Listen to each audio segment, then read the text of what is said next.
చప్పట్లు కొడతా ఉండాలి. Dashing through the snow in a one-horse open sleigh. O'er the fields we go, laughing all the way.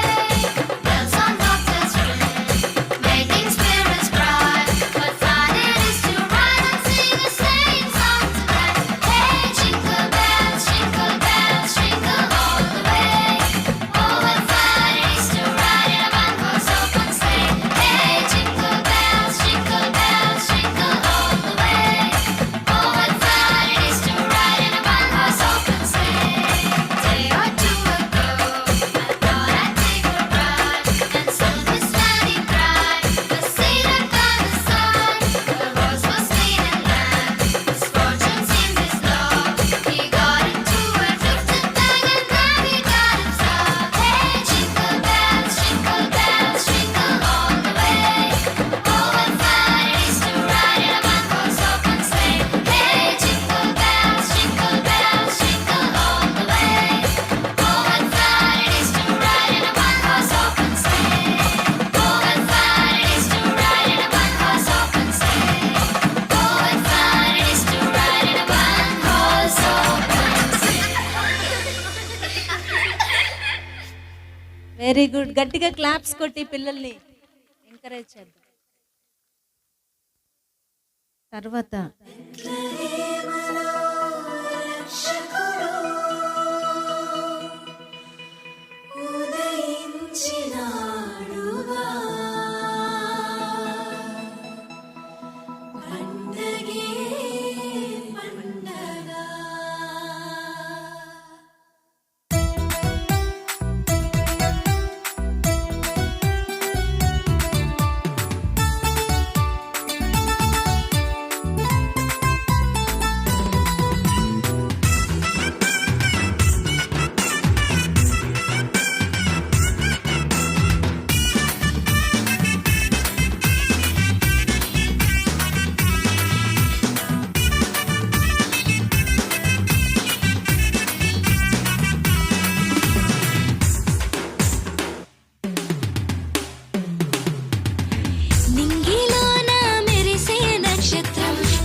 ఈ సమయంలో నా ప్రియమైన దేవుని బిడ్డలారా, చివరిగా ఒక పాట పాడుకుని దైవ వర్తమానాన్ని మనం స్తుతి ఆరాధన దైవ వర్తమానంలోకి మనం వెళ్ళిపోదాం. Praise the Lord. ఈ 2021 సంవత్సరంలో ఈ పరిచర్యకి దేవుడు ఒక పాటను అనుగ్రహించారు. దేవుడు మనల్ని ఏ స్థితిలో ఉంచినా ఆ స్థితిలో మనం ప్రభువుని స్తుతించాలి అనే ఈ పాట ఈ మహిమ పరిచర్యలో దైవజనులకు దేవుడు అనుగ్రహించారు. ఈ సమయంలో ఆ పాట పాడుకుని ప్రభునామాన్ని మహింపరుద్దాం. ఈ స్థితిలో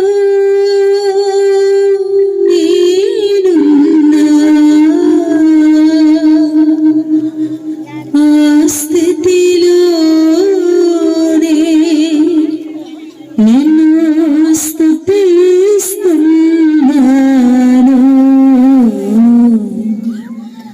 దీన స్థితి అయినా సంపన్న స్థితి అయినా నిన్ను విడువను దేవా, నన్ను మరువకు ప్రభువా. అందరూ సంతోషంగా చప్పట్లు కొడుతూ దేవుడు మనల్ని ఏ స్థితిలో ఉంచినా ఆ స్థితిలో మన ప్రభువుని మనం స్తుతించాలి, ఆరాధించాలి, మహిమపరచాలి. ఈ స్థితిలో నేనున్నా, ఆ స్థితిలోనే నిన్ను స్తుతిస్తున్నాను. ఈ స్థితిలో నేనున్నా, ఆ స్థితిలోనే నిన్ను స్తుతిస్తున్నాను. దీన స్థితి అయినా సంపన్న స్థితి అయినా, దీన స్థితి అయినా సంపన్న స్థితి అయినా నిన్ను విడువను దేవా, నన్ను మరువకు ప్రభువా, నిన్ను విడువను దేవా, నన్ను మరువకు ప్రభువా. నా యేసు రాజా, నా దివ్య తేజ, నా ప్రాణనాదానికి ఆరాధన. నా యేసు రాజా, నా దివ్య తేజ, నా ప్రాణనాదానికి ఆరాధన. ఏ స్థితిలో నేనున్నా, ఆ స్థితిలోనే నిన్ను స్తుతిస్తున్నాను.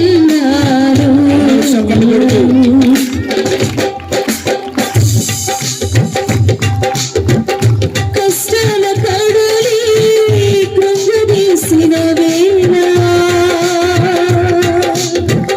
శోకాల సందు మంచి వేసిన వేళ, కష్టాల కడలి కృంగదీసిన వేళ, శోకాల సందు మంచి వేసిన వేళ, విశ్వాసమందు నిలకడగా నిలచి, విశ్వాసమందు నిలకడగా నిలచి నిన్నే స్తుతించిన యోగుడా, నిన్నే స్తుతించిన యేసయ్యా, నిన్నే స్తుతించిన యోగుడా, నిన్నే స్తుతించిన యేసయ్యా. ఏ స్థితిలో నేనున్నా, ఆ స్థితిలోనే నిన్ను స్తుతిస్తున్నాను.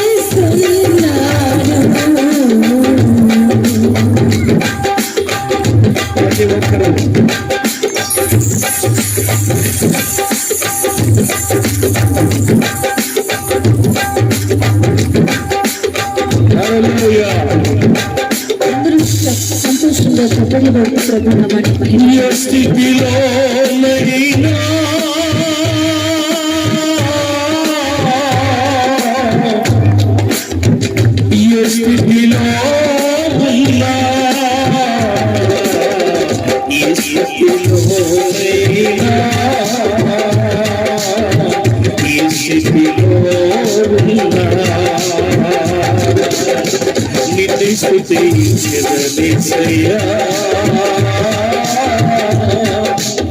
నిన్నే స్తుతించెదనేసయ్యా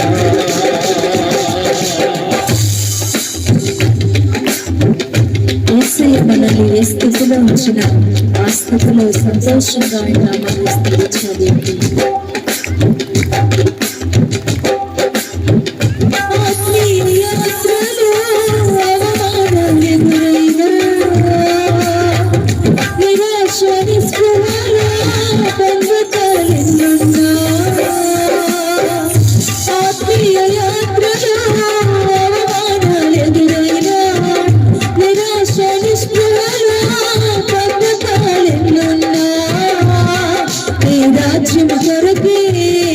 నిరీక్షణ కలిగి నీ రాజ్యము కొరకే నిరీక్షణ కలిగి నిన్నే స్తుతించిన ప్రభువా నిన్నే స్తుతించిన యేసయ్యా నిన్నే స్తుతించిన ప్రభువా నిన్నే స్తుతించిన యేసయ్యా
మనము ఆరాధిస్తున్న యేసు మహామహిమ తేజస్సులో నివసించే దేవుడు. అందరూ వీలైతే కన్నులు మూసి చప్పట్లు కొడుతూ ఆయన మహిమను అనుభవిస్తూ ఆయన ప్రసన్నతను అనుభవిస్తూ ఆయన సన్నిధిని అనుభవిస్తూ ఆయన అభిషేకమును అనుభవిస్తూ ఆత్మలో పరవశిస్తూ అన్ని ఆరాధిస్తామండి. హల్లెలూయా. మహామహిమలో నివసించువాడెవరు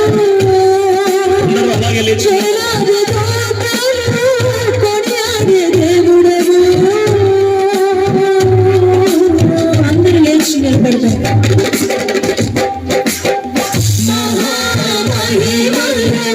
నివసించువాడెవరు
స్తుతించిన యోగునా నిన్ను స్తుతించదా యేసయ్యా యేసయ్యా నిన్ను స్తుతించిన యోగునా నిన్ను స్తుతించదా యేసయ్యా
సంపన్న స్థితి అయినా దీన స్థితి అయినా సంపన్న స్థితి అయినా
స్తుతించెదవేసయ్యా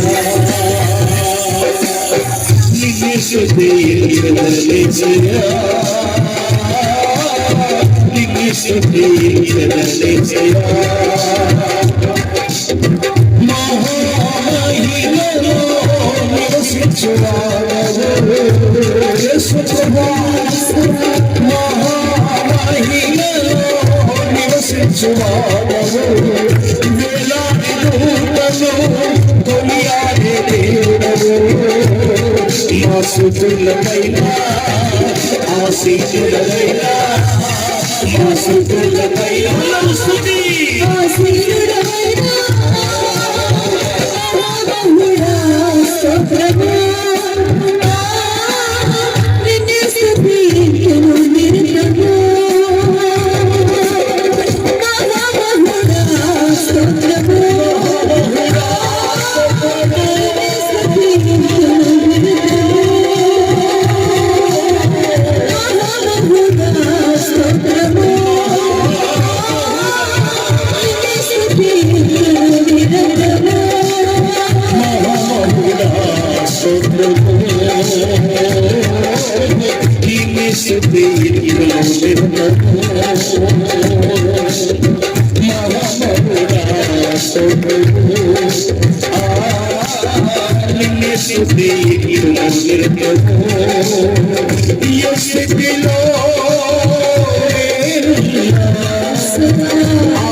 ఆరాధనా నీకే. ఒక క్షణం అందరూ కన్నులు మూసి ఎక్కడ వారు అక్కడ మీ చేతులు బరువెక్కే వరకు, మీ హృదయం తేలికయ్యే వరకు, మీ కన్నీళ్లు తొడవబడే వరకు, మీ కష్టాలు తొలగిపోయే వరకు యేసయ్యా నాకు సహాయం చేయవా అని ఒక్కసారి నోటు తెరిచి ఈ క్రిస్మస్ సంబరాలు ఏదో తాత్కాలికమైన ఆనందం కోసం కాదు, శాశ్వతమైన రాజ్య స్థాపన కోసం. Yes, Jesus, Jesus, Jesus. ప్రతి ఒక్కరు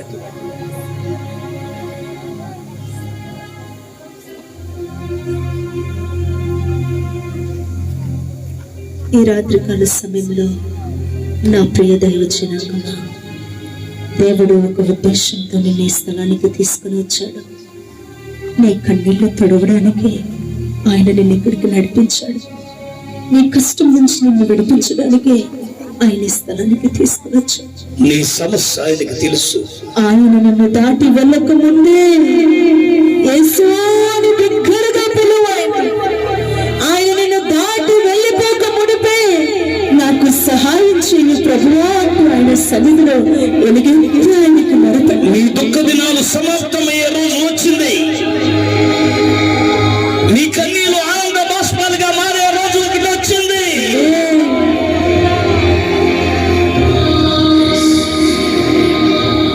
రాత్రికాల సమయంలో ప్రతి ఒక్కరు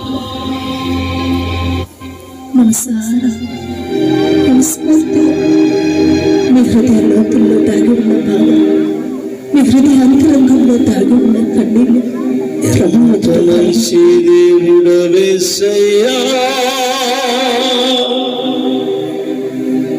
ఎంత మంచి దేవుడవేసయ్యా,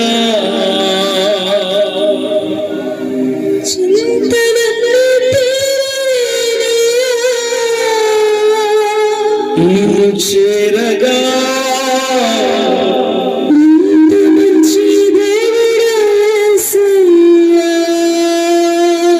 నా చింతలన్నీ తీరేనయ్యా,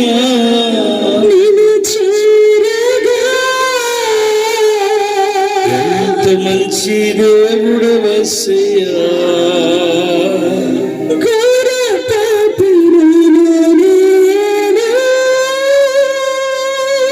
దూరంగా పారిపోగా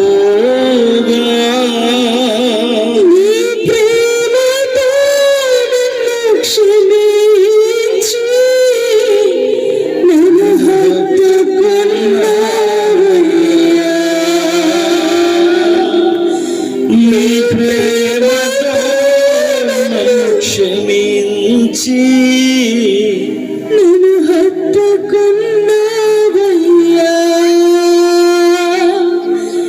ఎంత మంచి దేవుడవేసయ్యా, ఎంత మంచి దేవుడవేసయ్యా, చింతలన్నీ తీరేనయ్యా, నిన్ను చేరగా ఎంత మంచి దేవుడవేసయ్యా. మంచి దేవుని సన్నిధిలో రాత్రికాల సమయంలో ప్రార్థన చేసుకుందాము. పరిశుద్ధుడు అయిన దేవా, నమ్మదగిన తండ్రి, మీకు వందనాలు స్తోత్రాలు చెల్లిస్తున్నాను దేవా. ఈ క్రిస్మస్ ఆరాధనలో నాయనా, ఈ మహిమ గ్రాండ్ క్రిస్మస్ ఆరాధనలో దేవా, నీ అత్యున్నతమైన మహిమను కుమ్మరించినందుకే నీకు స్తోత్రములు చెల్లిస్తున్నాం దేవా. ఇదిగో ఈ మైదానంలో చేరి ఉన్న నీ ప్రియ బిడ్డలందరినీ మీ హస్తాలకు అప్పగించుకుంటున్నాను తండ్రి. నీకు స్తోత్రం నాయన. ఎవరు ఏ సమస్యతో, ఎవరు ఏ బాధతో, ఎవరు ఏ కష్టంతో, ఎవరు ఏ వేదనతో ఈ స్థలానికి వచ్చారు, ప్రతి బిడ్డ కన్నీటి బాష్ప బిందువులు తుడవబడను గాక అని ప్రార్థిస్తున్నాము దేవా. ప్రతి బిడ్డ దుఃఖము సంతోషముగా మార్చబడను గాక అని ప్రార్థిస్తున్నాము తండ్రి. స్తోత్రం నాయన. అయ్యా, ఈ రాత్రి నిన్ను ఆరాధించిన నీ బిడ్డలందరినీ ఆశీర్వదించమని వేడుకుంటున్నాం తండ్రి. నీకు స్తోత్రం నాయన.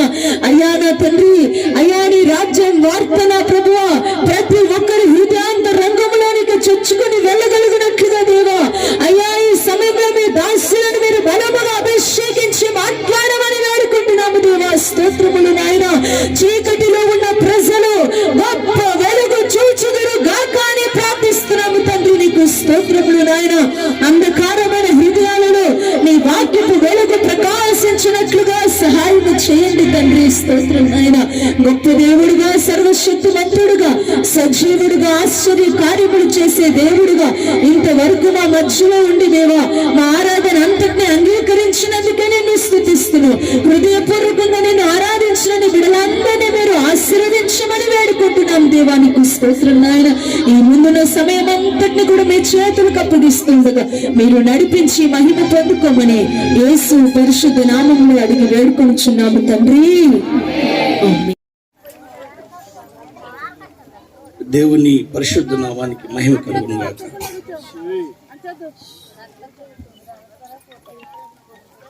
ఈ డిసెంబర్ నెలంతా యావత్ ప్రపంచము కూడా ఈవెన్ ఇరాన్, ఇరాక్, పాకిస్తాన్ క్రైస్తవ వ్యతిరేకతలో విజృంభిస్తున్న దేశాల్లో కూడా తప్పనిసరిగా యేసును ఆరాధిస్తూ ఉంటారు. ప్రియ దేవుని బిడ్డలారా,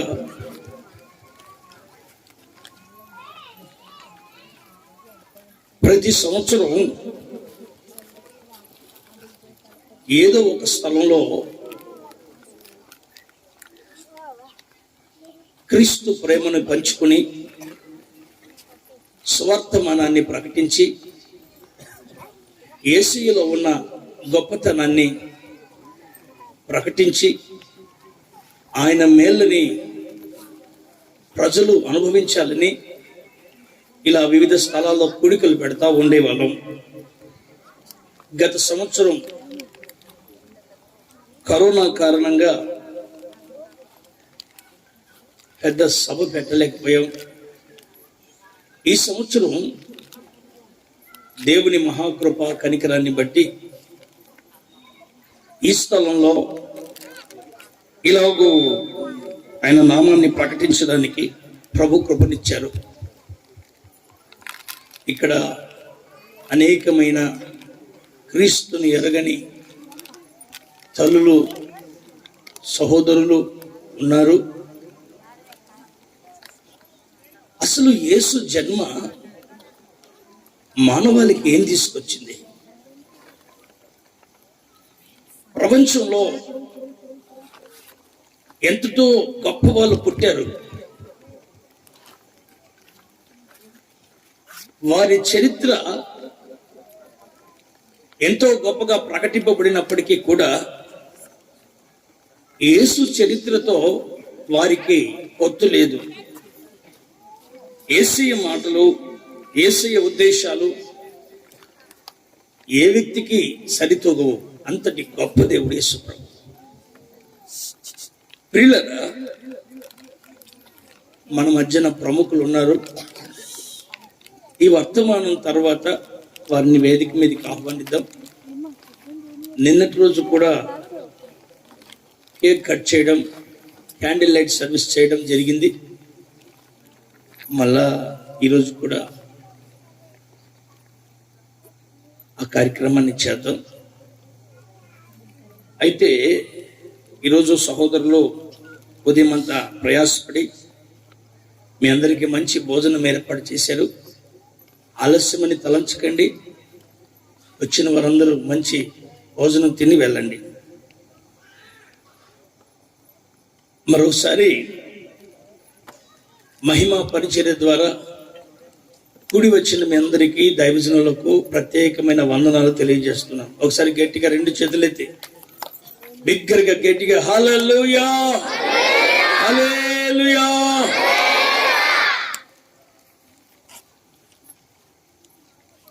యేసు జన్మ, యేసు యొక్క ఆగమనం మానవాళికి ఏం తీసుకొచ్చింది? ప్రియులారా, ఓ గొప్ప వ్యక్తి వస్తున్నారు అంటే ఆయన వచ్చిన తర్వాత ఊర్లో చెప్తారా? రాకముందే చెప్తారా? రాకముందే ఆయన గురించి చెప్తారు. ఉదాహరణకు జగన్మోహన్ రెడ్డి గారు, మన ముఖ్యమంత్రి, ఆంధ్ర రాష్ట్ర ముఖ్యమంత్రి గారు మన ఆదోనికి వస్తున్నారని వచ్చిన తర్వాత చెప్తారా? రాకముందే చెప్తారా?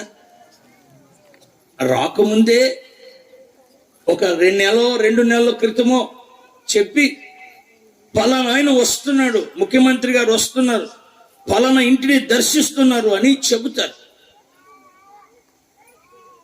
ఎందుకంటే ఆయన రాక అందరికీ తెలియాలి. ఆయన గొప్ప వ్యక్తి గనుక. అలాగే ప్రియమైన దేవుని బిడ్డలారా, యేసు ప్రభు జన్మ, యేసు ప్రభు యొక్క రాక కొన్ని వేల సంవత్సరాల క్రితమే ప్రవక్తల ద్వారా ప్రవచింపబడింది. ప్రవక్తలు యేసు ప్రభుల వారి గురించి ప్రవచించారు.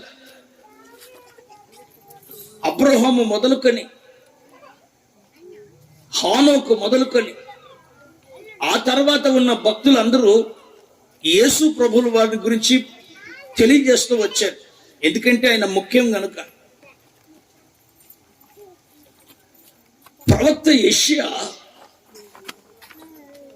యెషయా గ్రంథంలో 9వ అధ్యాయంలో యేసు ప్రభుల వారిని గురించి ఒక మాట చదవండి మొదటి నుంచి.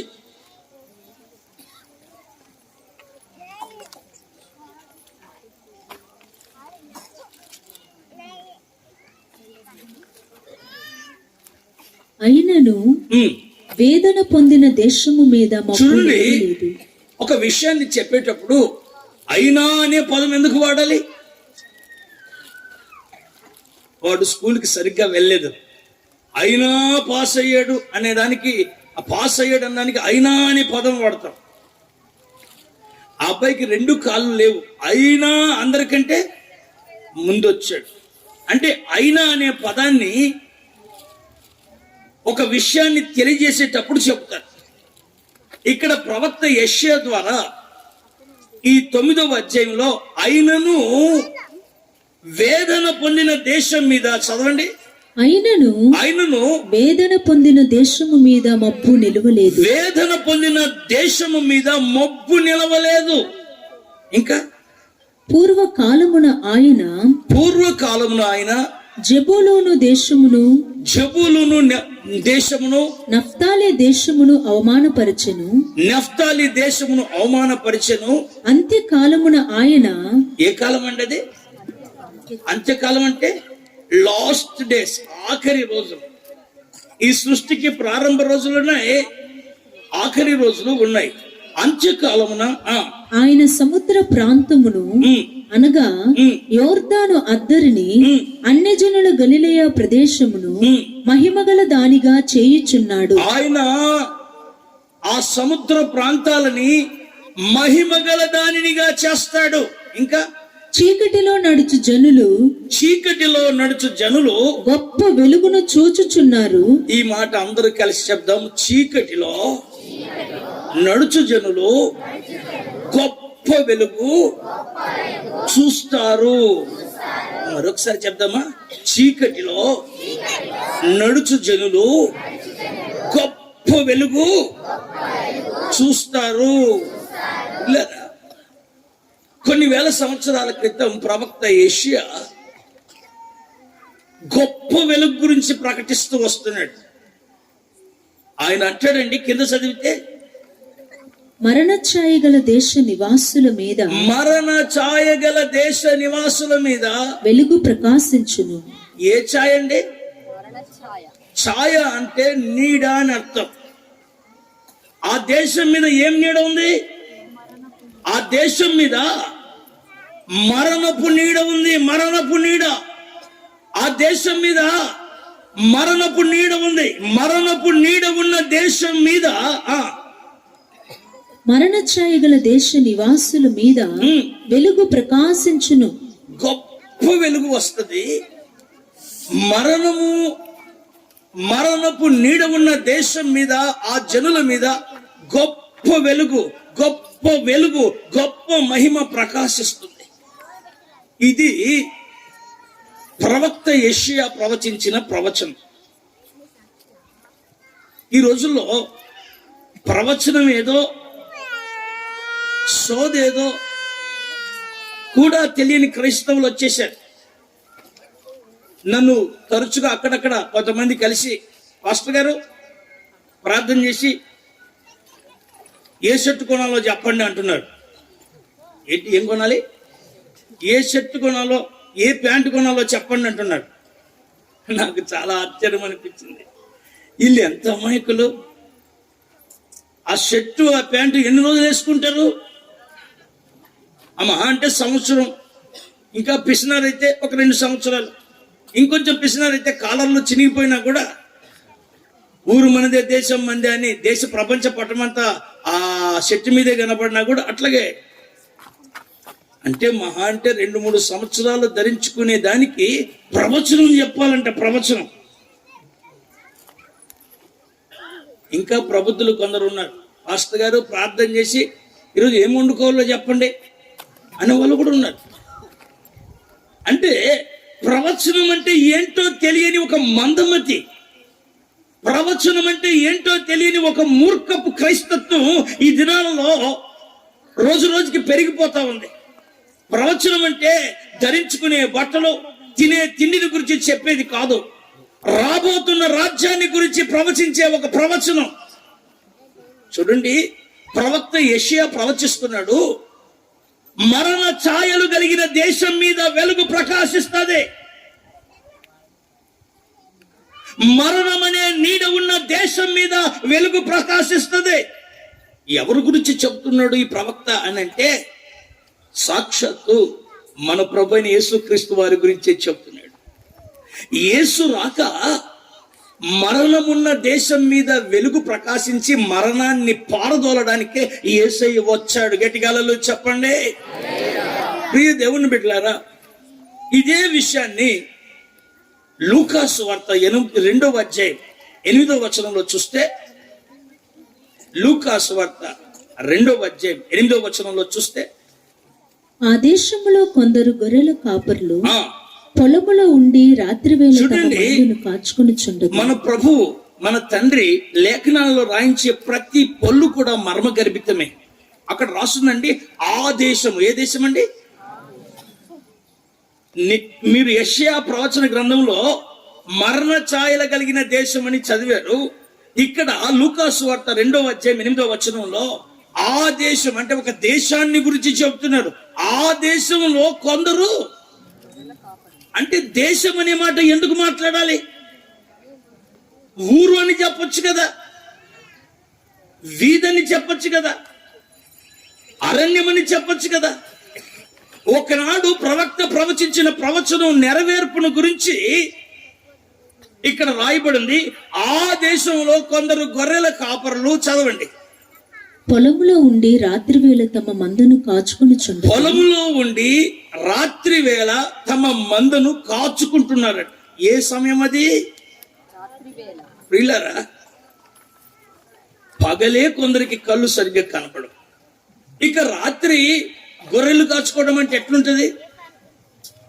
ఒక చిన్న లాంతరు పట్టుకొని, ఇట్లాంటి వెలుగు దీపాలు అప్పట్లో లేవు కదా, చిన్న లాంతరు పట్టుకొని, చిన్న దీపాన్ని పట్టుకొని, ఆ గొర్రె ఉందా, ఈ గొర్రె ఉందా, ఆ గొర్రె ఉందా, ఈ గొర్రె ఉందా, తోడేలు వచ్చిందా, కుక్క వచ్చిందా, తోడేలు వచ్చిందా, నక్కొచ్చిందా అని ఒక చిన్న దీపం పట్టుకొని భయాందోళనతో రాత్రంతా గొర్రెల కాపర్లు గొర్రెల్ని కాచుకుంటున్నాడు. అక్కడ రాస్తుంది, ఆ దేశంలో ఆ గొర్రెల కాపర్లు ఆ మందని మేపుతుండగా, కాచుకొని చుండగా ఏం జరిగింది? ప్రభువు దూత వారి ఎద్దుకు వచ్చి నిలిచెను. ఆ ప్రభు మహిమ వారి చుట్టూ ప్రకాశించి గట్టిగా హల్లెలూయా చెప్పండి. ఇప్పుడు మహిమ గురించి రాయబడింది అక్కడ.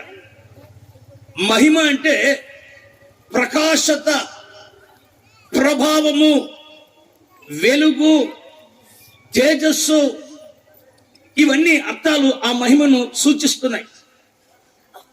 ప్రియ దేవుని బిడ్డలారా, అక్కడ రాస్తున్న విషయం, వారు రాత్రి మందని కాసుకుంటూ ఉంటే ఒక మహిమ వారి చుట్టూ ప్రకాశించిందట.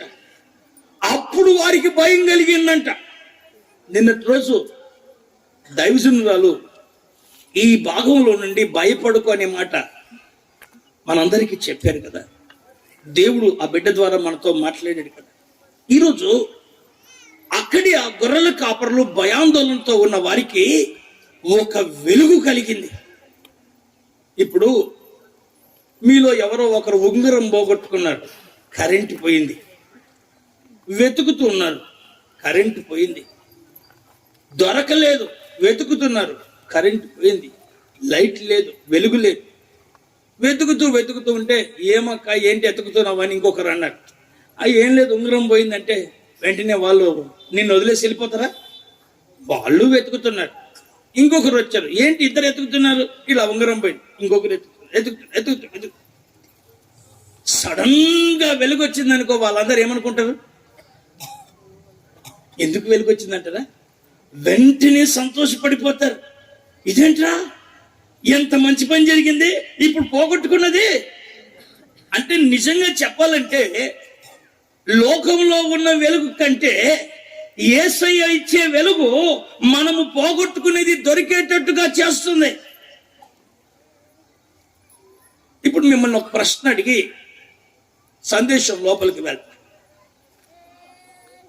వెలుగు ముందా, సూర్యుడు ముందా? నిన్న ఎవరో వచ్చి చెప్తున్నారు, మమ్మీ ఎవరో మా అబ్బాయి అనుకుంటా, కోడి ముందా గుడ్డు ముందా అని అడిగాడు మా సారు. అందుకు మా క్లాసులో ఎవరు చెప్పింది? ఇవన్నీ చెప్పింది, రీజక్క చెప్పింది. కోడి ముందా గుడ్డు ముందా అంటే వాళ్ళ క్లాస్లో ఒక క్లేవర్ స్టూడెంట్ ఉన్నాడు. గుడ్డులో నుంచి కోడి వచ్చిందంటే కోడిలో నుంచి గుడ్డు వచ్చిందని అన్నమాట. అంతేనండి. ఇప్పుడు నేను కూడా మిమ్మల్ని ప్రశ్న వేస్తాను, చెప్పండి, వెలుగు ముందా సూర్యుడు ముందా? వెలుగు ముందనే వాళ్ళు చేతులు ఎత్తండి. అబ్బా తప్పమని. సూర్యుడు ముందనే వాళ్ళు చేతులు ఎత్తండి. ఈ బ్యాచ్ అంతా ఎత్తారు, ఎందుకంటే వీళ్ళది ఇంకా కొత్త ప్రపంచం కాబట్టి. ఈరోజు పాపం పాస్టమ్మ గారు సంఘంలో ఉన్న విశ్వాసులందరూ కలిసి కొత్త చీరలు తెచ్చారు. కానీ ఎవరైనా తొందరపడ్డారనుకో వాళ్ళకి ఇవ్వనని చెప్పింది. చెప్పినావా? ఓకే, ఇట్లా ముందుకి కరాటే ఫైటింగ్ చేస్తే ఇవ్వనని చెప్పావా? లైన్గా రావాలి. అన్నలు, పాస్టర్ అన్నలు, సహోదరులు ఉన్నారు, వాళ్ళ చేతుల మీదుగా మీరు ఆ గిఫ్ట్, క్రిస్మస్ గిఫ్ట్ తీసుకోవాలి.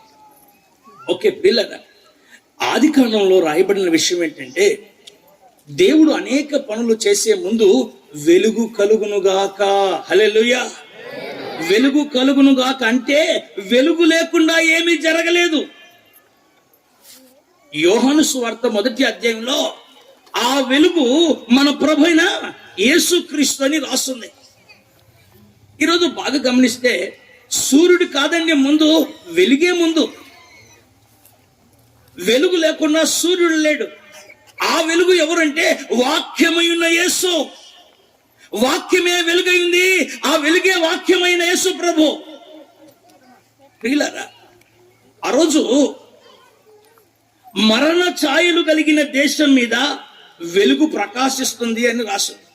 అసలు ఎందుకు మరణ ఛాయలు కలిగిన దేశంగా మారిపోయింది దేశం? ఎందుకు వెలుగు పోగొట్టుకున్నారు? ఆది కాండంలో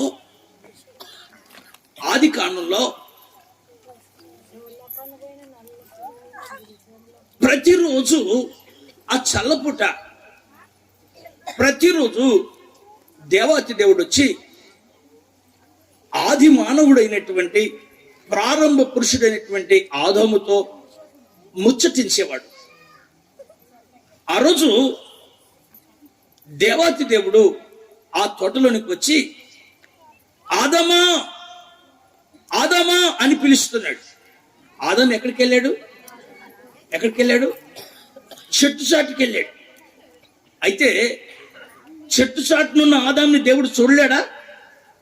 ఒక ఆయన అంటాడు, చెట్టు చాటునున్న ఆదాముని, చెట్టు మీద ఉన్న జక్కయ్యని, చెట్టు కిందనున్న నతానియల్ని, ఇక్కడెక్కడ చెట్టు చాటున, చెట్టు పైన, చెట్టు కింద అంటే నతానియల్ని చూశాడు, జక్కయ్యని చూశాడు, ఆదాముని చూశాడు. కానీ వారికై వారే ముందుకు రావాలని కోరుకుంటున్నాడు. యేసయ్య చూశాడు, కానీ ఆదామా ఆదామా ఆదామా అని పిలుస్తున్నాడు. ఎందుకంటే తానంతట తాను రావాలని కోరుకుంటున్నాడు. అప్పుడు ఆదాముతో దేవుడు అంటున్నాడు, ఆదాము ఎక్కడున్నావని. అప్పుడు ఆదాము భయపడుతూ, అయ్యా, తోటలో నీ స్వరం నేను విన్నప్పుడు దిగంబరనై ఉన్నాను, అందుకే భయపడి చెట్టు చాటుకెళ్ళి. అంటే దిగంబరి అంటే ఏంటి? దిగంబరి అంటే ఏంటి? తన వస్త్రము లేని వాళ్ళలాగా అయిపోయాడట. వస్త్రం లేని వాళ్ళలాగా అయిపోయాడు కనుక నేను భయపడ్డాను అంటాడు. అప్పుడు యేసయ్య దేవాది దేవుడు అంటాడు, మరి ఆదమా, నేను తినవద్దన్న పండేమైనా తిన్నవా? నువ్వు తినవద్దన్న పండేమైనా తిన్నవా అని అంటే, లేదు లేదు ప్రభా, ఇదిగో నువ్వు నాకు ఇచ్చిన ఈ స్త్రీయే నాకు ఆ పండిచ్చింది అని అంట. ఒకరి మీద ఒకరు నెపాలు చెప్తున్నారు. అయితే ప్రియ దేవుని బిడ్డలారా, ఆ రోజు ఏం జరిగింది అంటే, ఆదాము దిగంబరి అవడం కాదు, దేవుని మహిమను పోగొట్టుకున్నాడు. అందుకని ఆదాము దేవుని దగ్గరికి రాలేకపోతున్నాడు. ఆ రోజు పట్టిందండి ఈ చీకటి, ఆ రోజు పట్టిందండి ఆ భయంకరమైన పాపపు గతి. ఆజ్ఞ అతిక్రమం వల్ల వచ్చిందండి పాపం వల్ల వచ్చిందండి మరణం. ఈ మరణం దేశాన్ని ఇలా పట్టి పీడిస్తుంది. అయితే ప్రవక్త అంటాడు, ఆదాము మరణాన్ని తీసుకొస్తే మరణ ఛాయలు కలిగిన దేశం మీద ఆయన మరణాన్ని నిలబెట్టాడు. ఆ నీడ దేశం మీద ఉంది. ఆ మరణ ఛాయలు కలిగిన దేశం మీద వెలుగు ప్రకాశిస్తుంది. ఆదాము వల్లనే దేశమంతా మరణపు చీకట్లో ఉండిపోయింది. యేసయ్య ఈ మరణపు చీకట్లో ఉన్న ప్రజల్ని వెలుగులోకి తీసుకురావడానికి వచ్చాడు. ఒకరోజు అసలు ఈ మరణానికి కారణం ఏంటో జరిగిన సంగతి చెప్పాలంటే, ఒకరోజు ఏం జరిగిందో చెప్తాను వినండి. ఆ రోజు అమ్మాయి నిండు గర్భిణి, చాలా భయంగా ఉంది. ఆమె కానుపు నొప్పులు వచ్చి ఇలా కడుపును పట్టుకుని భయాందోళనతో ఉంటే ఎవరో ఒక చెడ్డ వార్త చెప్పేసరికి అనింది. అనగానే ఆమె కానుపు నొప్పులు వచ్చి అలా కూర్చుండిపోయింది. అట్లాగే ఆ బాధలో అట్లాగే ఒక బాబును కంటది. బాబును కన్నప్పుడు ఆ పక్కనున్న ఆ మంత్రస్థానులు వాళ్ళు అంటారు, అమ్మా భయపడకు, నీ కొడుకు పుట్టాడమ్మా కొడుకు అని అంటున్నారు. అప్పుడు ఏమంటది, వాడికి ఇకాబోదు అని పేరు పెట్టండి. ఏం పేరంటండి? గట్టిగా చెప్పండి. ఇకాబోదు అని పేరు పెట్టండి అని చెప్పి చచ్చిపోయింది ఆమె. ఇప్పుడు చచ్చిపోయి ఏమో ఏదైనా మంచి పేరు పెడుతుంది కదా అంటే, లేదు ఇకాబోదు అని పేరు పెట్టి చచ్చిపోయింది. ఇకాబోదు అంటే అర్థం ఏంటో తెలుసా? ఆ సమూయేలు మొదటి గ్రంథం 4వ అధ్యాయం ఆఖరి వచనాల్లో ఉన్న ఆ విషయాన్ని చెప్తున్నానండి. కింద పుట్టినట్లో ప్రభావం పోయింది. ఏమైంది? అయ్యో, ఆ బాబు పుట్టాడు గాని వాళ్ళల్లో ప్రభావం లేదు, వాళ్ళల్లో మహిమ లేదు, వాళ్ళల్లో వెలుగు లేదు, వాళ్ళల్లో బలం లేదు, ప్రభావం పోయింది. చిన్న పొరపాటు వల్ల ప్రభావం పోయింది. ఏం పొరపాటు చేశారయ్యా అని అంటే, దేవుడు యుద్ధానికి వెళ్ళేటప్పుడు, ఆ ప్రజలు యుద్ధానికి వెళ్ళేటప్పుడు దేవుణ్ణి అడుగుతారు, ప్రభా మేము యుద్ధానికి వెళ్ళాలా వద్దా? వెళ్ళమంటే వెళ్తాం, లేకుంటే లేదు అని అంటారు. ఆ దినాల్లో అలా దేవుణ్ణి అడిగి యుద్ధానికి వెళ్ళేవాళ్ళు. వారు సొంతంగా మాకు శక్తి ఉంది, మాకు బలం ఉంది, మాకు అవి ఉన్నాయి ఇవి ఉన్నాయి అనుకొని యుద్ధానికి వెళ్ళారు. ఫిలిస్తీన్ల మీద యుద్ధానికి వెళ్ళారు. యుద్ధానికి వెళ్ళిన వాళ్ళు యుద్ధంలో ఓడిపోయారు. పరిగెత్తి వెనుక్కొచ్చారు. అవన్నీ వివరంగా చెప్పడానికి వీలు పడదు. సమూయేలు మొదటి గ్రంథం 4వ అధ్యాయంలో ఉన్న విషయాలు చెప్తున్నా. వాళ్ళు పరుగున తిరిగి వచ్చారు. వచ్చి నలుగురు కలిసి, ఒరే బాబు మనం ఎందుకు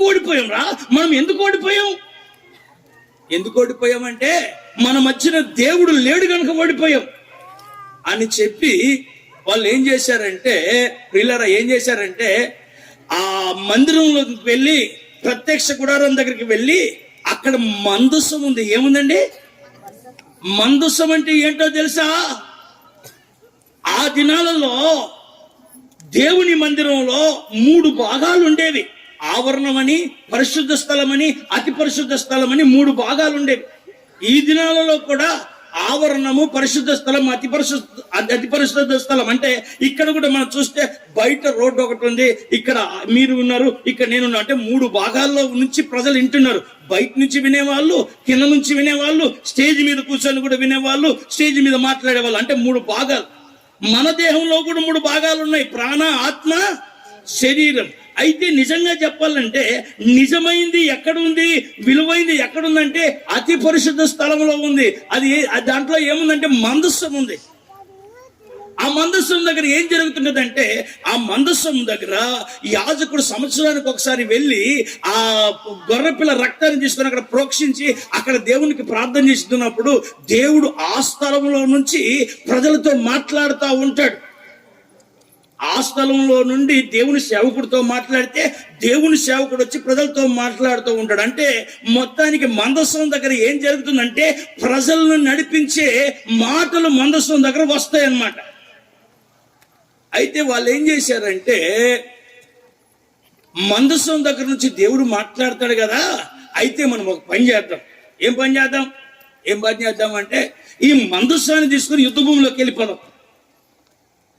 మందస్సం దగ్గర విచారించండి రా బాబు అని అంటే, మందస్సం దగ్గర ధూపాలు వేస్తూ మందస్సం దగ్గర దేవుని పాదాల చెంత ఆ దేవుని సన్నిధిలో ఆలోచన అడగండి రా బాబు అంటే మందస్సాన్ని తీసుకుని వెళ్ళిపోయారు యుద్ధ భూమిలోనికి. అంటే ఎట్లాంటి వాళ్ళు అంటే వాళ్ళకి ఇష్టం వచ్చినట్టుగా చేసి దీనికి ఏమని పేరు పెడతారంటే పండగ అని పేరు పెడతారు. కొన్నిసార్లు మనం చేసినవన్నీ కరెక్ట్ అనుకుంటాం, ఆ తర్వాత ఎప్పుడో దెబ్బతింటే చాలా బాధపడతాం. ఒకసారి ఓ పేద కుటుంబంలో చిన్న ఉద్యోగాన్ని సంపాదించుకున్నాడంట. పెద్దాయన ఉద్యోగాన్ని సంపాదించుకొని పిల్లల్ని పోషించుకుంటున్నాడట. పిల్లల్ని పోషిస్తూ ఉంటే ఆ దినాల్లో ఆయనకి చాలా కాలం నుంచి ఒక కారు కొనాలని ఉండేదట. కారు కొనాలని అనుకొని మొత్తానికి ఎన్నో తిప్పలు పడి ఆ కారుకి అడ్వాన్స్ కట్టాడట.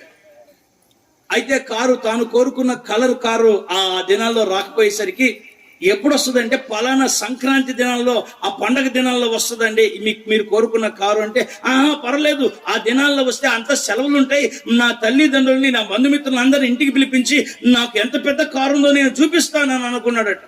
వాళ్ళకి ఎవరికి చెప్పకుండా ఆ పండగ దినాలు వచ్చాయి. కారు ఇచ్చేసారు. కారు తాళం తీసుకున్నాడు. కారుని డ్రైవింగ్ చేసుకుంటే నెమ్మదిగా తీసుకొచ్చేసి ఆయన ఒక అపార్ట్మెంట్ లో ఉంటే అపార్ట్మెంట్ లో నెమ్మదిగా లోపల కారు పార్కింగ్ చేసి ఇక తన తల్లిని, తన తండ్రిని, తన భార్యని, తన పిల్లల్ని అందరిని తీసుకొచ్చి చూపించాలని ఉబలాటంతో, ఆనందంతో పైకి పరుగున వెళ్ళాడట. సీక్రెట్ గా వాళ్ళకి సర్ప్రైజ్ చేద్దామని.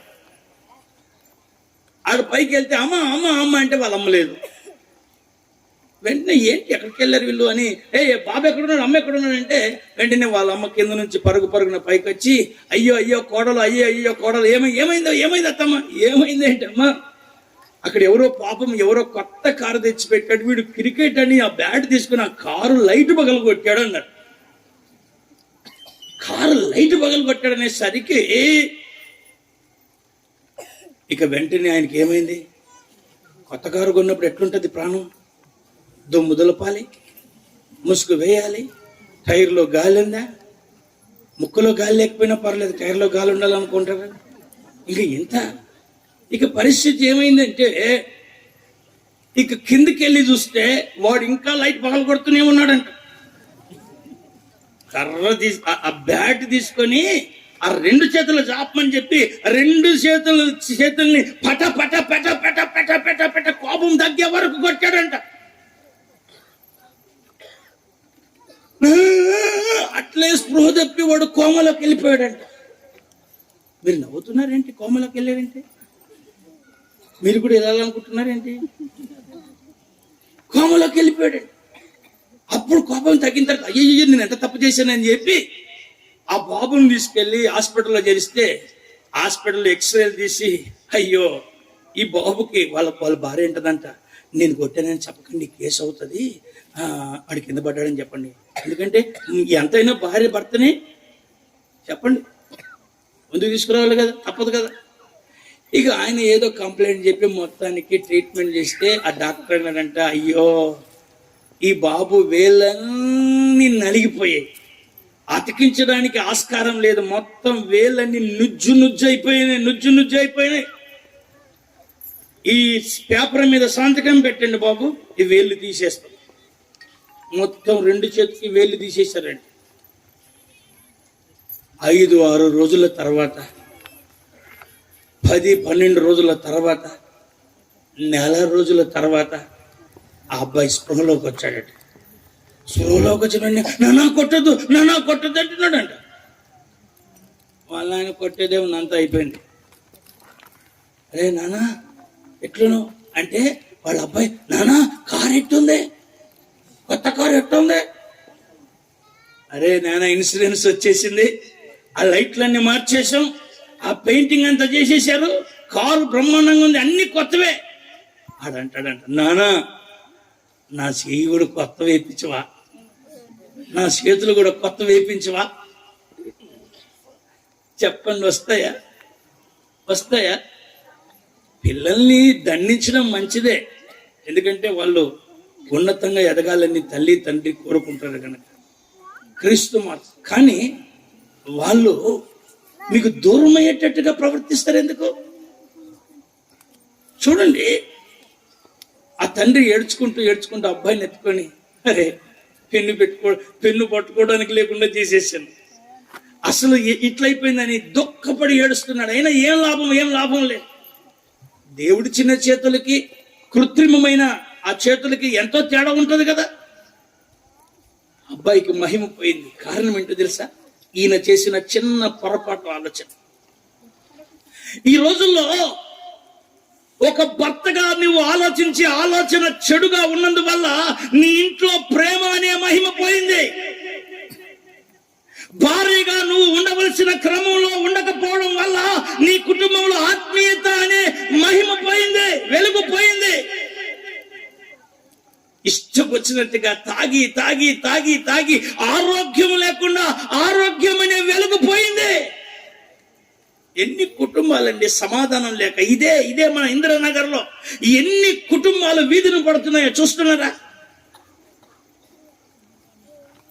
ఈ క్రిస్మస్ పండుగ ఏదో ఆనందంతో ఎగరడానికి కాదు, యేసయ్య వాక్యం జీవితాన్ని చీకట్ల నుంచి వెలుగులోనికి తీసుకొస్తుందనే సంగతి చెప్పడానికే ఇక్కడ నిలబడ్డాం. హల్లెలూయా, హల్లెలూయా. ప్రియులారా, వారు మందసాన్ని తీసుకొని వచ్చి యుద్ధ భూమిలో పెట్టుకున్నారు. ఏం జరిగిందో తెలుసా? మందసం అయితే ఉంది, కానీ దేవుని ఆలోచన వారికి లేదు, దేవుని ఉద్దేశాలు వారికి లేవు, దేవుని ఆలోచనలు వారికి లేవు. వారికి ప్రభావం పోయింది. మందసాన్ని మోసే యాజకులు చచ్చిపోయారు. ఆ ఇజ్రాయేలు ప్రజలు అనేక మంది మరణమైపోయారు. ఆ మందసాన్ని శత్రువులు స్వాధీనం చేసుకున్నారు.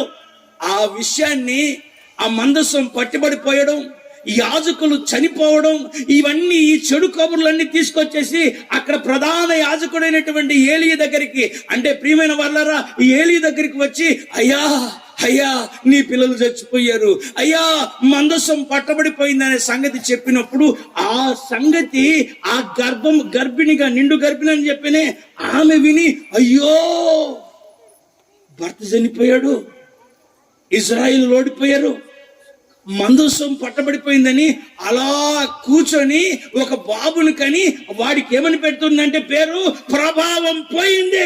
ఏం పోయిందండి? అంటే ప్రభావం ఎందుకు పోయింది? చీకటి ఎందుకు వచ్చిందంటే ఒక పొరపాటు వల్ల ప్రభావం పోయింది. ఈరోజు ఈ మైదానంలో కూర్చొని దేవుని మాటలు వింటున్న నా ప్రియ సహోదరులారా, మీ అక్రమమైన ప్రవర్తన వల్ల భార్యాభర్తల మధ్యనున్న ప్రేమ ప్రభావం పోయింది. నీ తాగుడు వల్ల తల్లి పిల్లల మధ్యన ఉన్న అనురాగం అనే ప్రభావం పోయింది. నీ భయంకరమైన అక్రమమైనటువంటి ప్రవర్తన వల్ల అసలు కుటుంబ వ్యవస్థ అనే వ్యవస్థే కుంటుపడిపోయింది. ప్రభావం పోయింది. అయితే ప్రభావం అయితే పోయింది, కానీ అప్పటి నుండి ఇజ్రాయేలులకి కష్టాలే కష్టాలు, కష్టాలే కష్టాలు, బాధలే బాధలు, వేదనలే వేదనలు, అవమానాలే అవమానాలు జరుగుతూ వచ్చాయి. ఆ దినాలలో ప్రజలందరూ అయ్యో మమ్మల్ని బాధ నుంచి విడిపించేది ఎవరు, మమ్మల్ని కష్టాల నుంచి విడిపించేది ఎవరు, మమ్మల్ని బాధల నుంచి కష్టాలలో నుంచి విడిపించేది ఎవరు అని దుఃఖపడుతూ ఉన్నప్పుడు ప్రవక్త యెషయా అంటాడు, మరణ ఛాయలు కలిగిన దేశం మీద వెలుగు ప్రకాశిస్తుంది. హల్లెలూయా! చీకటిలో ఉన్న ప్రజలు గొప్ప వెలుగు చూస్తారు. అంటే ప్రభావం పోయిన ప్రజల గురించి ప్రవక్త యెషయా అంటాడు, ఒక రోజు వస్తుంది అప్పుడు వెలుగు ప్రకాశిస్తుంది అని. పిల్లరా, యేసయ్య ఒక వ్యక్తి జీవితంలోనికి వస్తే ఏం తీసుకొస్తాడో తెలుసా? వెలుగు. చెప్పండి, ఏం తొలగిస్తాడు? చీకటి తొలగిస్తాడు. మీరు అనుకోవచ్చు, మేము కూడా యేసు ప్రభువుని నమ్ముకుంటామండి, ఏమిస్తారు మాకు? 2 గుండ్రాలు ఇస్తారా? చెవుకి ఇక్కడ ఒకటి కట్టుకుంటామంటారా? బుద్ధుడు చెవులు అయిపోతాయి నీకు, ఇట్లా అయిపోతాయి కిందికి వచ్చి. అప్పుడు దాంట్లో పెన్నులు పెట్టుకోవచ్చు, మనం లేకుంటే సుత్తులు కూడా పెట్టుకోవచ్చు. ఇట్లా ఏం లాభం లేదు. బంగారు రాళ్ళైనా వెండి రాళ్ళైనా అదేం పెద్ద ప్రయోజనం లేదు. అయితే యేసయ్య నమ్ముకుంటాను ఏమిస్తానంటే ఆయన మీ జీవితానికి వెలుగిస్తాడు. వెలుగు. యేసు ప్రభు ఈ లోకానికి వెలిగివ్వడానికి వచ్చాడు. ఒకసారి ఆ ఊళ్ళో ఒక అక్క ఉండింది, మీకు కూడా బాగా తెలుసు అక్క. అక్కను అందరూ చాలా ప్రేమగా పలకరించేవాళ్ళు. అక్క బాగున్నావా? బాగున్నాను తమ్ముడు. అన్న బాగున్నా అని అట్లా బాగా పలకరిస్తుండేవాడు. సడన్ గా ఏమైందో ఏమో ఆమెకు రోగం వచ్చింది. మనుషుల్ని దూరం అయ్యేది ఎప్పుడు? డబ్బన్న పోవాలి, జబ్బన్న రావాలి. మనుషులు ఎప్పుడు దూరం అవుతారు? డబ్బు పోయినప్పుడు, జబ్బు వచ్చినప్పుడు. ఆమె దగ్గుతుంది అని దగ్గుతుంది. 100 మంది దగ్గులు కూడా భలే దగ్గుతుంది. బండి స్టార్ట్ చేసినట్టుంటది. మనం అనుకుంటూ నవ్వుతున్నారేమని, కానీ ఆ దగ్గే వేరు. బందరుస్తున్నట్టు నవ్వుతుంటాడు. ఆమె దగ్గుతుంది. దగ్గుతూ అట్ట కూసున్న చోటే అట్లే సన్నగా అయిపోతుంది. నెమ్మదిగా అందరు దూరం అయిపోతా వస్తున్నారు ఆమెకి. అక్క బాగున్నారు, మా ఇంటికి వస్తానులేమా. మామూలుగా ఈ దినాల్లో ఒకప్పుడు బాంబులు వేస్తే భయపడేవాళ్ళు. ఇప్పుడు మీరు అక్కడే కూర్చొని గట్టిగా దగ్గర మీ పక్క నుంచి పారిపోతారు. బాంబు కంటే పవర్ఫుల్ ఏది? ఈ దగ్గులు. ఆమె అట్లా భయంకరంగా నీరసం అయిపోతా వచ్చింది. ఏం జరిగింది ప్రియ దేవుని బిడ్డలారా అంటే, ఆమె రకరకాల మందులు వాడింది. ఈ మందు వాడి, ఆ మందు వాడి, ఈ మందు వాడి, ఆ మందు వాడి, మందులు వాడి వాడి వాడి వాడి విసిగిపోయింది. విసిగిపోయిందనే సంగతి బైబిల్ గ్రంథంలో గ్రంథస్థం చేయబడింది. సంకటపడింది అని రాస్తుంది. మరింత సంకటపడిందని రాస్తుంది. ఆమె ఏమి జరిగిందంటే, ఆమెకి మందులు మారుస్తున్నారు. ఇప్పుడు డాక్టర్లు ఏం చేస్తారండి? మందులు మారుస్తారు తప్ప బ్రతుకుని మార్చలేరు. వీళ్ళరా మందులు మారుస్తూ ఉన్నారు. ఆమె మందులు మార్చి మార్చి మార్చి మార్చి ఇంకా మందులు ఖర్చు పెట్టి వదిలేసింది. ఈ పక్కనే సెయింట్ జోసెఫ్ స్కూల్లో సుధాకర్ అని ఆ వాచ్మెన్ గా పనిచేస్తున్నాడు. ఆరేకల్ నుంచి వస్తాడు. మీరు ఎప్పుడైనా వెళ్తే కనుక్కోండి. ఆయనకి సడన్ గా వెన్నెముకలో ఏదో ప్రాబ్లం వచ్చింది. ఆయన నడవలేక ఇట్లాగే కృంగిపోయి కృషించి అట్లా ఉండిపోయాడు. ఆ దినాల్లో ఆరేకలకి మేము వెళ్ళాం. ఆయన్ని చూసి, దేవా, ఇంత యవన వయసులో ఉన్న వ్యక్తి ఇలా నడుమొంగిపోయి కృంగిపోతే అది నీకు మహిమ కాదు కదా. ఈ బిడ్డ కోసం ప్రార్థన చేస్తుంటే నిలబెట్టు. పాపము ఆయనకున్న పొలాల స్థలాలని బట్టి, అక్కడున్న వారికి ఉన్న పలుకుబడిని బట్టి ఆ డాక్టర్ల చుట్టూ తిరిగితే 2 లక్షలు అవుతుంది, 3 లక్షలు అవుతుంది, 5 లక్షలు అవుతుంది అంటే అప్పుడు ఆయన ఏమనుకున్నాడు తెలుసా? ఒకే మాట, నేను వైద్యం చేయించుకుని నా బిడ్డల్ని పేదలుగా చేసే కంటే ఇట్లే రోగంతోనే చస్తే పర్వాలేదులే అని అనుకుంటూ ఒక్క మాట అనుకున్నాడు, దేవా నన్ను స్వస్థపరిచేయ, నన్ను బాగు చేయి ప్రభా అని దేవుడి సన్నిధిలో ప్రార్థన చేశాడట. మీరు కావాలంటే ఎప్పుడైనా ఆ సెయింట్ జోసెఫ్ స్కూల్ దగ్గరికి వెళ్తే కనుక్కోండి. అవో పాస్టర్ చెప్పాడు నువ్వేనా అని అడగండి. ఆయన ప్రార్థన చేసిన తర్వాత ఒకే మాట అనుకున్నాడు, ప్రభా నువ్వు నన్ను స్వస్థపరచావనుకో నీకు సాక్షిగా ఉంటా, నేను న్యాయంగా బ్రతుకుతా, యథార్థంగా బ్రతుకుతా అని దేవునికి అప్పచెప్పాడు. ఆ మందులు గిందులు మాకులు ఏమీ లేవు. ఒక 4-5 రోజుల తర్వాత తన శరీరంలో ఏదో ఒక మార్పు వచ్చింది. హల్లెలూయా. తాను ఒక బకెట్ ఎత్తలేడు, ఒక ఏమి ఎత్తలేని ఆ వ్యక్తి ఇప్పుడు హాయిగా పని చేసుకొని బతుకుతున్నాడు. ఆయన అంటాడు, అన్నా ఈ మందుల వల్ల నేను బాగుపడలేదు, దేవుని మాట వల్ల నేను బాగుపడ్డాను. హల్లెలూయా. యేసయ్య గాయాలు నన్ను స్వస్థపరిచాయని చెప్తున్నాడండి.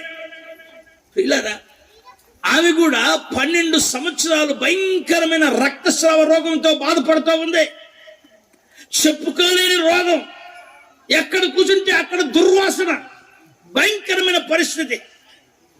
ఇక ఆమె పరిస్థితి ఏమైపోయిందంటే 12 సంవత్సరాల రక్తస్రావంతో ఉన్న సహోదరి చచ్చిపోతే బాగుండు అనుకుంటుంది, మరణమే శరణం అనుకుంటుంది. ఈ రోజు ఈ స్థలంలో కూర్చున్న నా ప్రియ తల్లులారా, అన్నలారా, మీ జీవితంలో వచ్చిన కష్టాలకి, మీ జీవితంలో వచ్చిన నష్టాలకి, మీకు తగిలిన ఎదురు దెబ్బలకు మరణమే శరణమని కృంగిపోతున్నామేమో. సమస్యకు జవాబు మరణం కాదు, సమస్యకు జవాబు యేసు ప్రభు. హల్లెలూయా.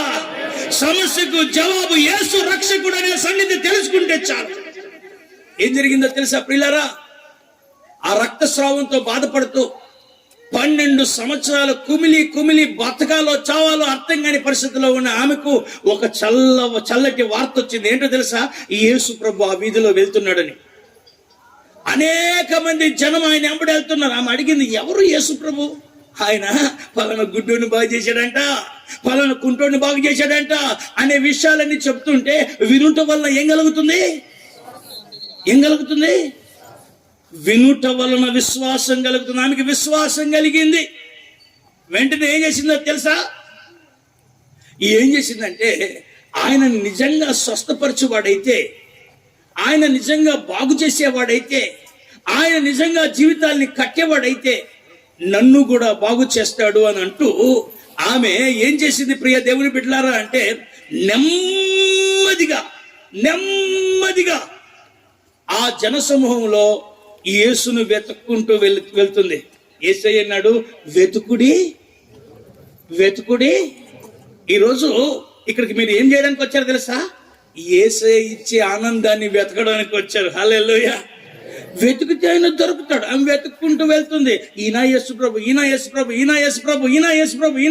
అని వెతుక్కుంటూ వెనక్కి వెళ్ళి అలా యేసు ప్రభుని చూసి ఆయన దగ్గరికి వెళ్ళి తన సమస్య అంతా చెప్పుకోలే. ఎందుకంటే సమస్య చెప్పుకుంటే ఆ సమస్య అందరికి తెలిసిపోద్ది.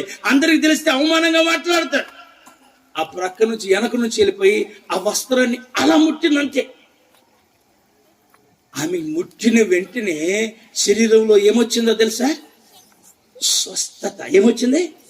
అయితే మార్కు సువార్తలో ఏం రాస్తుంది ప్రియ దేవుని బిడ్డలారా అంటే, 6వ అధ్యాయంలో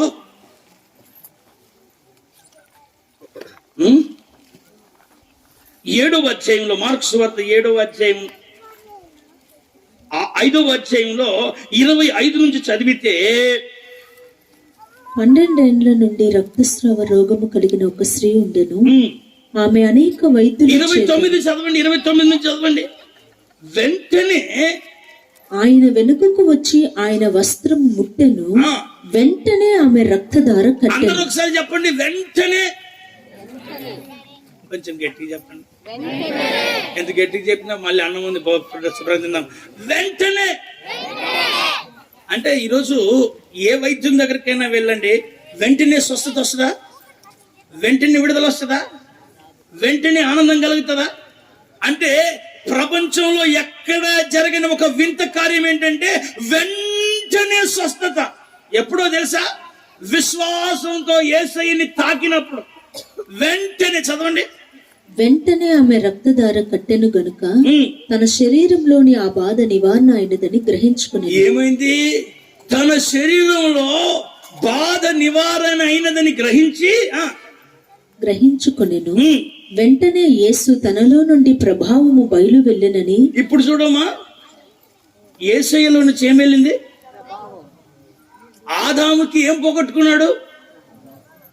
ఆదాము పోగొట్టుకుంది ప్రభావం, ఇజ్రాయేలీలు పోగొట్టుకుంది ప్రభావం. ఇప్పుడు ప్రవక్త యెషయా అంటాడు, మరణ ఛాయలు కలిగిన దేశం మీద అదేనండి వెలుగు, అదే వెలుగే ప్రభావం. ప్రభావం ప్రకాశిస్తుంది, వెలుగు ప్రకాశిస్తుంది. మరణ ఛాయలు కలిగిన దేశం గొప్ప వెలుగును చూస్తుంది. అక్కడ ఈ యెషయా గ్రంథంలో గొప్ప వెలుగు, మరణ ఛాయలు కలిగిన దేశంలో గొప్ప వెలుగు ఎందుకు వచ్చింది అనేది ఆ కింద చదివితే ఆ 9వ వచనంలో కనబడుతుంది, అయితే 6వ వచనంలో కనబడుతుంది. వినండి ఒకసారి. ఈమె వెళ్ళి యేసయ్య వస్త్రాన్ని అలా ముట్టిందంట, అంతే. ముట్టిన వెంటనే ఆమె శరీరంలోనికి ఏమొచ్చిందంటే ఆ పోయిన ప్రభావం, అంటే తాను పోగొట్టుకున్న ఆనందం, తాను పోగొట్టుకున్న ఆరోగ్యం, తాను పోగొట్టుకున్న నెమ్మది, తాను పోగొట్టుకున్నవన్నీ ఆయనలో ఉన్న ప్రభావం ద్వారా మరలా వచ్చేసి హల్లెలూయా. ఈ క్రిస్మస్ పండుగ నీవు పోగొట్టుకున్నవన్నీ దేవుడు ఇవ్వడానికే నిన్నిక్కడికి తీసుకొని వచ్చాడు. నువ్వు పోగొట్టుకున్న ఆనందాన్ని మరలా ఇవ్వడానికి ప్రభు నిన్నిక్కడికి తీసుకొని వచ్చాడు. ఆమె విశ్వాసంతో తాకిందంతే. గంటలు మోకరించే బట్టలన్నీ లాగలే, విశ్వాసంతో ఆ వస్త్రాన్ని తాకింది. వెంటనే యేసయ్యలో ఉన్న ప్రభావం ఈమెలోనికి వచ్చింది. ఇక్కడ మనం నేర్చుకోగలిగిన విషయం ఏంటో తెలుసా? యెషయా ప్రవచించిన ప్రవచనం ఈ రక్తస్రావ రోగిలో నెరవేరింది. మరణ ఛాయలు కలిగిన దేశం, మరణ ఛాయలు గల మనిషి మీద వెలుగు, దేవుని కార్యం, దేవుని ప్రభావం ప్రకాశించింది. ఈ రోజు నేను చెప్తున్నానండి, ఆ యెషయా గ్రంథం 9వ అధ్యాయంలో 6వ వచనంలో ఎందుకు ఆయన కింద చదవండి. ఏలయనగా మనకు శిశువు పుట్టెను. చూడండి, ఈ యెషయా గ్రంథం 9వ అధ్యాయం 1వ వచనంలో ప్రారంభం ఏమని రాస్తుంది? అయినాను అని రాసి ఆ 6వ వచనంలో ఏం రాస్తుంది? ఏలయనగా అయినా కూడా చీకట్లో ఉన్న ప్రజలు వెలుగు చూస్తారు. అయినా మరణ ఛాయ కలిగిన దేశం మీద వెలుగు ప్రకాశిస్తుంది. అయినా అనే మాట రాసి 6వ వచనంలో ఎందుకంటే, అయినా అన్నాడు. ఇప్పుడు ఎందుకంటే చదవండి. ఏలయనగా మనకు శిశువు పుట్టెను. అసలు ఈ వెలుగు ఎందుకు వచ్చిందంటే మనకు శిశువు పుట్టాడు. ఇంకా మనకు కుమారుడు అనుగ్రహింపబడ్డాడు. ఎందుకు వెలుగు వచ్చిందంటే మనకు కుమారుడు అనుగ్రహింపబడ్డాడు. ఇంకా ఆయన భుజము మీద రాజ్యం. ఎందుకు వెలుగు వచ్చిందంటే ఆయన భుజాల మీద రాజ్యభారాన్ని మోసుకొని వచ్చాడు. ఇంకా ఆశ్చర్యకరుడు, ఆలోచన. ఎందుకు వెలుగు వచ్చిందంటే ఆయన ఎవరు అంటే ఒకసారి చెప్పండి, ఆశ్చర్యకరుడు. ఎటు చెప్పండి అందరూ. ఆలోచనకర్త, బలవంతుడైన దేవుడు. వీళ్ళు ఇట్లా అంటారు కానీ ఇట్లాంటివి చెప్పరు. అవి చెప్పినా లాభం లేదు, ఇది చెప్పాల. ఆశ్చర్యకరుడు, గట్టిగా ఆలోచనకర్త, బలవంతుడైన దేవుడు, నిత్యుడగు తండ్రి, సమాధానాధిపతి. ఈయన ఎవరు అంటే ఇన్ని నామాలు గలవాడు. ఈయన భూమి మీదకి వచ్చినందుకు మరణ ఛాయలు కలిగిన దేశం మీద ఏం కలిగింది? వెలుగు ప్రకాశించింది. నిజంగా ఆ రోజు ప్రవక్త చెప్పాడు, ఈయన ఎక్కడికి వస్తాడో అక్కడ జీవితాలు వెలుగులోనికి వస్తాయి. ఇప్పుడు మేము చెప్పే మాట ఏంటంటే, ఆయన నీ జీవితంలోనికి వచ్చాడా రాలేదా?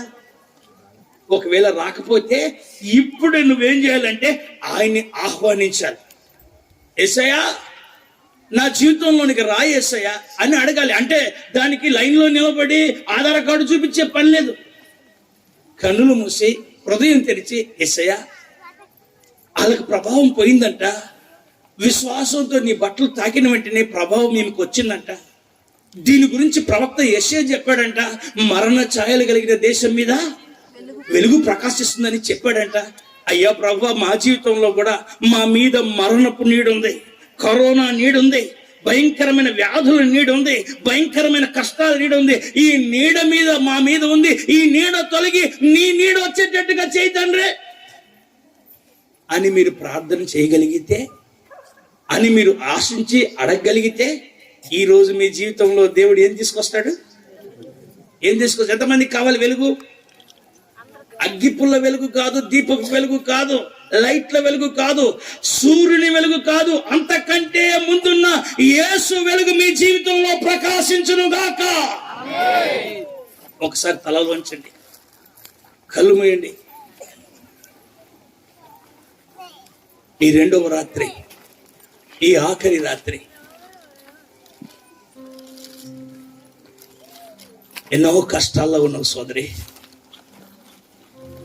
నీ భర్త తాగి తాగి తాగి తాగి జీవితాన్ని పాడు చేసుకుంటూ ఉన్నాడు.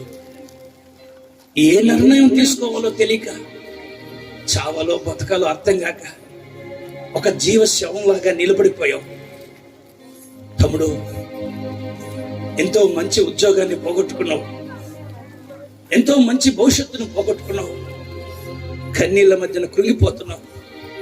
అయ్యో, నా జీవితం చీకటిమయమైపోయింది. కట్టుకున్న భర్తను పోగొట్టుకొని, కన్న బిడ్డలు నీ మాట వినక ఎన్నో కష్టాల మధ్యన కృంగిపోయిన వాళ్ళు ఇక్కడ ఉన్నారు.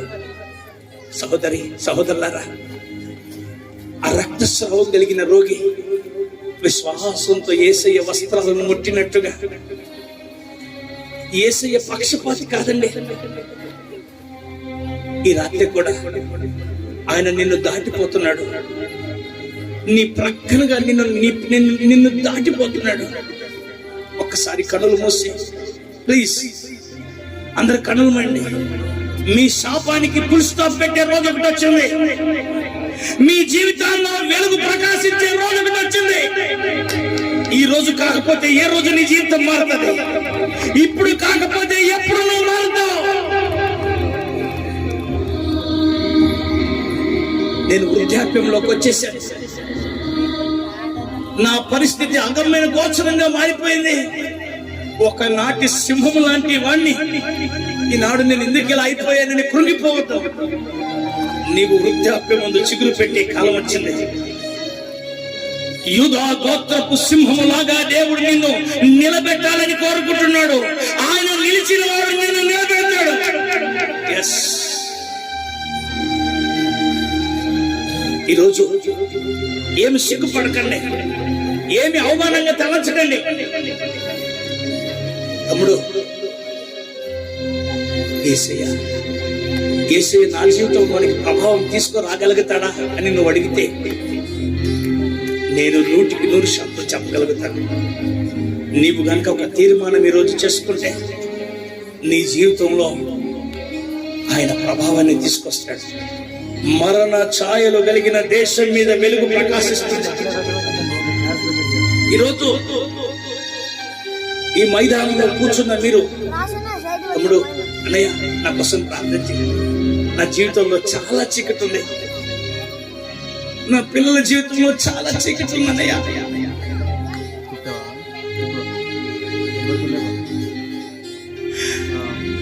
నా చదువులో చాలా చీకటి ఉంది అన్నయ్య, నా భవిష్యత్తు అగమ్య గోచరంగా మారిపోయిందయ్యా అని కనుక మీరు మీ మనసులో బాధపడుతుంటే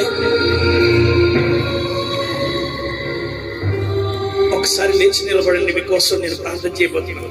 బాధలో ఉన్నవారు మాత్రమే, వాళ్ళు లేస్తే నేను లేస్తున్నాను అనకండి. ఈరోజు ఒక తీర్మానానికి రా. ఈ అద్భుతమైన రాత్రి, థ్యాంక్ యూ లార్డ్ అయ్యా, థ్యాంక్ యూ. వైట్ బ్యాలెన్స్ ఏమైనా చూడొద్దు, అడ్జస్ట్మెంట్ చేద్దాం. నిలబడిన మీరు, తీర్మానం చేసుకున్న మీరు, ఒకసారి కన్నులు మూసి మీ సమస్య ఏదైనా సరే ఒక్కసారి క్లారిటీ.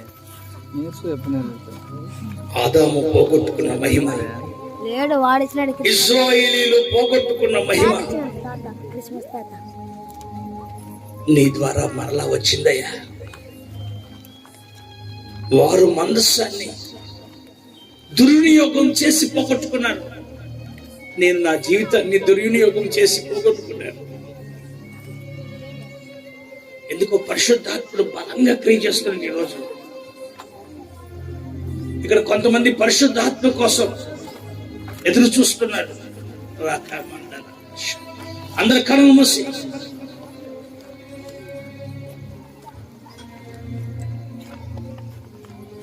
ఇప్పటికే యేసయ్య నమ్ముకొని విశ్వాసులుగా ఉంటే మీరు కూడా చేతులెత్తి, లార్డ్, ఈ ఆదోని పట్టణంలో ఒక ఉద్యోగం కావాలయ్యా. ఎస్, రివైవల్,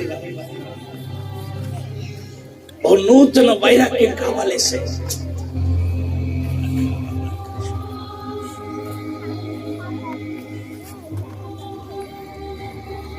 మీ జీవితంలో ఒక ఆనందాన్ని ప్రభు తీసుకురాబోతున్నాడు. మీ వ్యాధుల మధ్యలో, ఈ భయంకరమైన అంధకార పరిస్థితుల మధ్యలో ఒక వెలుగు ప్రకాశించబోతూ ఉంది.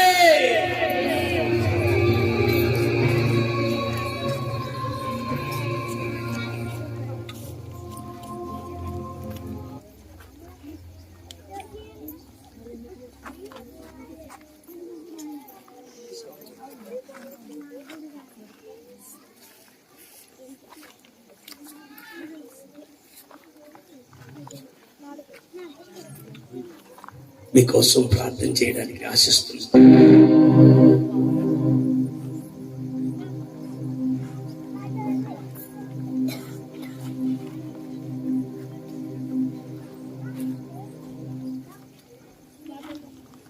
పరిశుద్ధుడైన దేవా, నమ్మదగిన తండ్రి, మీకు వందనాలు, స్తోత్రాలు చెల్లిస్తున్నాను దేవా. ఈ రాత్రి కాల సమయంలో నా ప్రభువా, నా దేవా, నా తండ్రి, మీ దాసుల ద్వారా మీరు మాట్లాడిన ప్రతి మాటను బట్టి నన్ను స్తుతిస్తున్నాము దేవా. మరణఛాయ గల దేశ నివాసుల మీద వెలుగు ప్రకాశించనున్నట్లు నా దేవా, నా తండ్రి, ఆనాడు ఇశ్రాయేలీయులు నీ ప్రభావాన్ని పోగొట్టుకున్నారు. ఆ రక్తస్రావ రోగి మీదికి, ఆమెలోనికి నీ ప్రభావం వచ్చింది అయ్యా.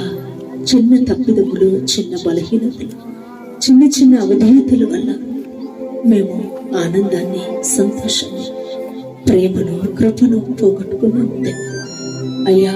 నీవు ఈ భూమి మీదకి వచ్చి నీ ప్రభావముతో మానవాన్ని నింపడానికి, పోగొట్టుకున్న దాన్ని తిరిగి ఇవ్వడానికే నువ్వు ఈ భూమి మీదకి వచ్చావు. వారికి స్తోత్రాలు. ఇదిగో ఈ రాత్రి ఆశతో నీ వైపు చూస్తున్న నీ ప్రియ బిడ్డలందరినీ జ్ఞాపకం చేసుకోండి దేవా. అయ్యా నా తండ్రి, ఇదిగో నీ వైపు చూస్తూ నీకు మొరపెడుతున్న నీ బిడ్డల కుటుంబంలోనికి నీ ప్రభావము వచ్చును గాక అని ప్రార్థిస్తున్నాము దేవా. స్తోత్రం నాయన. వారు కోల్పోయిన ఆనందం వారికి ఇవ్వండి, వారు కోల్పోయిన సంతోషం వారికి ఇవ్వండి, వారు కోల్పోయిన సమాధానం వారికి ఇవ్వండి. ఇదిగో సమస్యల్లో, బాధల్లో నీ వైపు చూస్తూ ప్రార్థిస్తున్న నీ బిడ్డల్ని మీరు విడిపించండి దేవా. వెంటనే ఆమెను స్వస్థపరిచావు, వెంటనే ఆమెకు విడుదలిచ్చావు.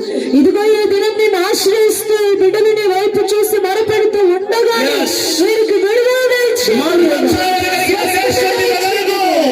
రక్షణ దయచేయండి దేవా. స్తోత్రం నాయన. నిన్ను వెంబడించగలగడానికి కృప చూపించు. ఈ 2వ రోజు కొడుకులు మీరు మాట్లాడిన ప్రతి మాటను బట్టి నిన్ను స్తుతిస్తూ మహిమపరుస్తూ యేసు పరిశుద్ధ నామంలో అడిగి వేడుకొనుచున్నాము తండ్రి, ఆమేన్. ప్రభు మిమ్మల్ని దీవించును గాక. ఒకసారి అందరు కూర్చున్నామండి.